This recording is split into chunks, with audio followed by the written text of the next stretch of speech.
And now on to the action report. Over 1,000 coal miners in Brookwood, Alabama, have been striking for nearly 4 months in protests of dramatic cutbacks to wages and benefits, as if their job doesn't already cause dramatic cutbacks in their own life expectancy.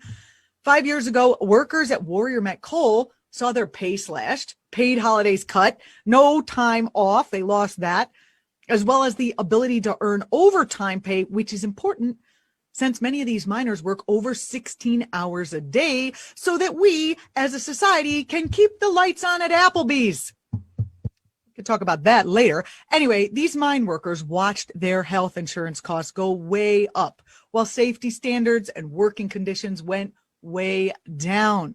At the time, they accepted the cuts because the company was going through bankruptcy, or so they said.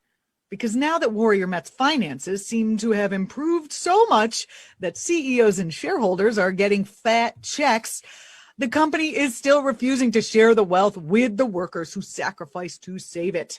That would be one more argument for worker-owned and controlled coal mines, would it not? We can dream as a people. How and why did this Alabama fight wind up in New York City, where many of the workers had never set foot in their lives before? Well, financial giant BlackRock Fund Advisors has a headquarters there. They are Warrior Met's largest shareholder, and they have made millions from the sweat and blood of these workers and their families. Yet, of course, they continue to refuse to recognize the labor and sacrifices that made those billions of dollars possible for them. It is the age-old story of American capitalism, is it not? So this past Wednesday, July 28th, on the anniversary of the 1963 March on Washington for Jobs and Freedom, a group of Warrior Met strikers, along with fellow mine workers from Alabama, Pennsylvania, West Virginia, and Ohio, went to New York City to take their demands to BlackRock. Act.tv was there live. Hopefully you'll be able to see some of that live. I think we have some of that footage. I'm not sure if we shared it or not yet already, but I do have some specific footage that I would like to share with you. Look, there it is. It's beautiful action going on right next to me in this little box. Look at all these people in the big canyons of New York City. It's wonderful. People, again, they came from Alabama, Pennsylvania, West Virginia, Ohio, and I know New Yorkers were there as well in solidarity. They had a lineup of speakers. Larry Spencer went first. He is the vice president of the United Mine Workers Association, and he kind of put in context what all the miners were doing there.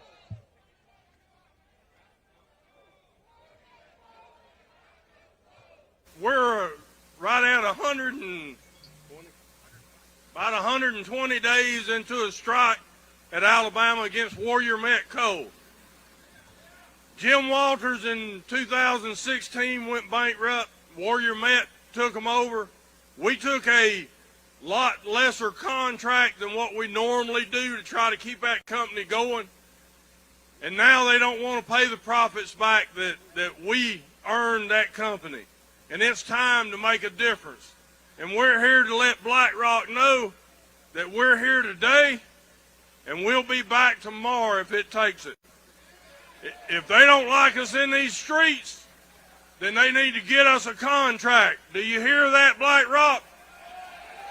Get us a fair contract and we'll go away. We'll go back to work in those coal mines where we should be. We rode up here on buses to tell you your investments need to be being put to use in these guys' salaries, in these guys' benefits, these guys that have earned you the profits that you're making from these coal mines. That was Larry Spencer. He is the vice president of the United Mine Workers Association, speaking in New York City. I love the way the guy talked. It was awesome.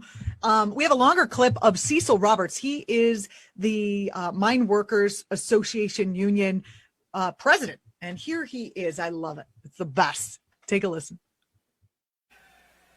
By the way, you are in New York City, and when somebody comes along driving a trash truck, they're union. When somebody comes a building trades person, they're in a union. Chances are somebody comes along with a broom in their hand. They're in the union. The labor movement in New York City.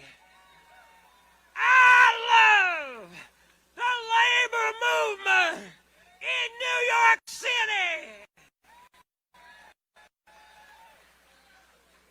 From sweet home, Alabama,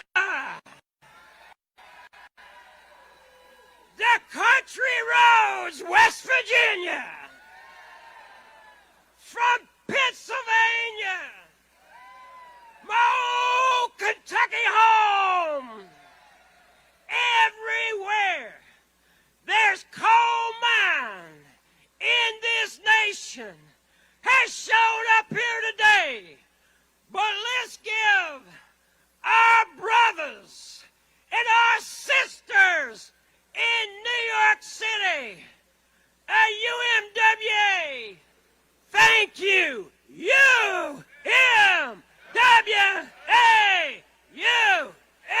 UMWA. BlackRock. BlackRock. BlackRock. Warrior McCoe Inc. Warrior McCoe. Warrior McCoe. I want to talk just a little bit about my brother Larry. Come back up here, Larry. Larry is the general in Alabama. I just happened to do something with Larry along the way. Not only have we rallied together, marched together, dodged trucks together, dodged scabs together, we had the great honor of spending the night in the Tuscaloosa jail together. I really love you, Larry. We got a couple of other people here today that went to jail originally early on in this fight down in Alabama. I think there's 3 or 4 of us that are still out there. If you went to jail down in Tuscaloosa with us, come on up here. I think you should be recognized. If you are a jailbird, come on up here. There ain't nothing wrong with going to jail for justice, my brothers and sisters. I want you to stay right where you are for a second.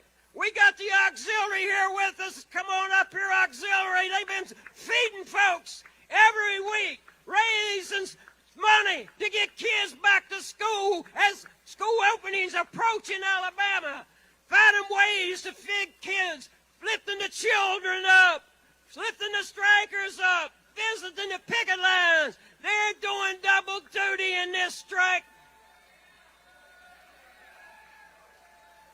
As the president of your union, I want you to know from the very bottom of my heart how proud I am of our members, our officers, those walking the picket lines every day. If you're in this crowd and you came on the buses from Alabama and you've walked the picket lines, come on up here, because I want everybody in New York to know, and I want those people to know, they're trying to kill us on those picket lines. We've had 4 people hit by vehicles on the picket line. This lady right here, I was standing beside her week before last, and she got hit by a vehicle. They did absolutely nothing to that scab that hit her. Now, I want you to hear this. This is the longest strike in the history of Alabama labor. This is the longest strike. And I want these people right here to know something. There's no quit in the UMWA. We'll stay right there with you. We'll get you at the end, so you better make peace now. That was Cecil Roberts. He is the president of the United Mine Workers Association, speaking in New York City, getting the crowd all riled up, as you saw. This is, if you're just joining us, a demonstration in front of BlackRock, which is the hedge fund that, it's their BlackRock Advisors has their headquarters in New York City. They are the largest shareholder in Warrior Met. They're making a ton of money, and they won't do a decent contract for the workers upon whose backs that money is built. We have other speakers from this action that happened this past Wednesday. Here is William Tegg. He is the executive director of the Union Veterans Council. I'm trying to show an example for a generation of workers to begin to use their collective power to engage in their communities, engage in their workplace, and take the power back. It is time for workers in America to join forces, to say that things like what Warrior Met is doing to you miners can never happen again. So many moving speakers at this event. We also had some star power show up. Susan Sarandon was there. Let's hear what she had to say. Thank you so much for being here. I welcome you to New York City, my home. I'm a union person, and when our union was on strike for 6 months, it was the AFL-CIO that kept us afloat. I thank you. They gave us office space, and they helped us when we had no money left. So I know what it's like to be a union person who's struggling for what's right and for what is owed to you. BlackRock is a horrible smear on the vision of the United States, and so I stand by you one day longer, one day stronger. And we'll be watching you, and I'll use my voice, however little it is, to try to tell people around the world and the United States that aren't aware of what you guys have been doing, because we know that the mainstream media isn't always reporting everything that goes on in this nation. So I'll do whatever I can. Welcome to New York. I'm so respectful of you and so in admiration of your strength. I know it's not easy to take this kind of a stand, but I'm sure when we're together, we will win. So stick with it. I'll be watching. Thank you all for coming to our city, and more power to you. That was Susan Sarandon, obviously, talking at the coal miners' protest in front of BlackRock that happened this past Wednesday. Hey, she said she'd do anything. Hey, come on our show, Susan. Let's discuss, okay? This is kind of exciting. I mean, it is important to have star power. People listen to them. They can get, a lot of retweets. So, and I love how she basically called out act.tv. She said, this is not getting enough coverage, and that by association means we're doing a great job. Since we're covering it anyway, this can be your home, act.tv. If you're new to act.tv, we're hoping to be your home for following the voices of activism that are not covered in the mainstream media. Cecil Roberts, we heard from him a moment ago, but I do have a beautiful clip of him talking about the general attitude of the miners. It's brief. I think you'll enjoy it. Here it is. We are not taking this bullshit anymore.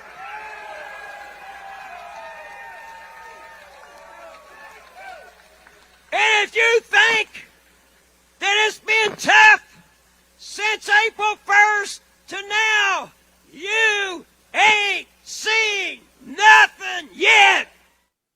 I love it. What's not to love about that? They're not taking any of this BS.